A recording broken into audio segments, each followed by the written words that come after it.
Est-ce qu'il existe des structures de ce type dans tous les pays européens Alors, des structures d'organes de promotion de l'égalité, il y en a dans chaque pays européen, parce que c'est une obligation liée à des directives antidiscrimination. Il y a des directives qui datent de 2000 et qui imposent aux États d'avoir au moins une structure. En Belgique, il y en a deux.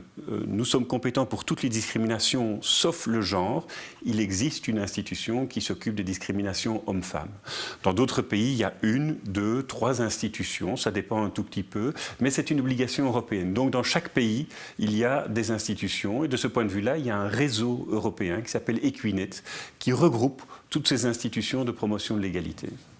Et est-ce qu'il y a des concertations avec ces autres centres et éventuellement sur un plan même international? Alors au niveau des organes de promotion de l'égalité au niveau européen, il y a une concertation très étroite, je vous dis, il y a ce réseau d'Equinet avec des groupes de travail, des réunions régulières, des séminaires, des publications, des recherches comparatives qui sont faites. Par exemple, nous allons bientôt au niveau d'Equinet publier une recherche sur l'intelligence artificielle et les risques de discrimination. C'est un sujet qui est très fortement d'actualité aujourd'hui puisque en matière de sélection, en matière d'emploi, en matière de lutte contre la cyberhaine, de pouvoir rechercher par l'intelligence artificielle des propos à caractère haineux, en matière de sélection pour des assurances par exemple, c'est des outils qui sont de plus en plus mis en place avec des risques discriminatoires.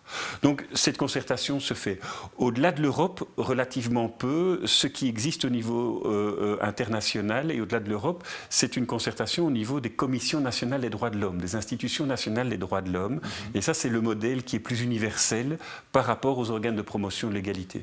Pour la Belgique, nous sommes à la fois organes de promotion de l'égalité et institution nationale des droits de l'homme, comme ça arrive dans d'autres pays. Dans certains pays, il y en a deux institutions différentes. Les modèles sont assez distincts pays par pays. Est-ce qu'il y a des relations avec les pays d'Afrique ? Oui, nous avons des relations et des contacts avec les pays africains. On reçoit régulièrement des délégations.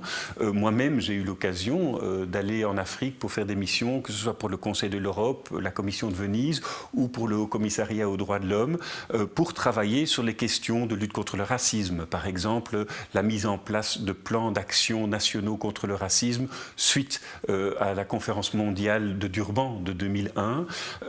J'ai été dans plusieurs pays africains, au Togo, au Rwanda, au Sénégal, en Mauritanie, au Maroc. C'est des pays dans lesquels on va faire ces missions-là. C'est aussi pour nous l'occasion d'apprendre des choses de ce point de vue-là, parce qu'il y a là des réalités qui sont extrêmement intéressantes aussi. Et puis, comme il y a des diasporas dans nos pays, c'est aussi de connaître ces réalités-là et de voir un petit peu qu'est-ce qui se fait dans ces relations entre l'Europe et l'Afrique.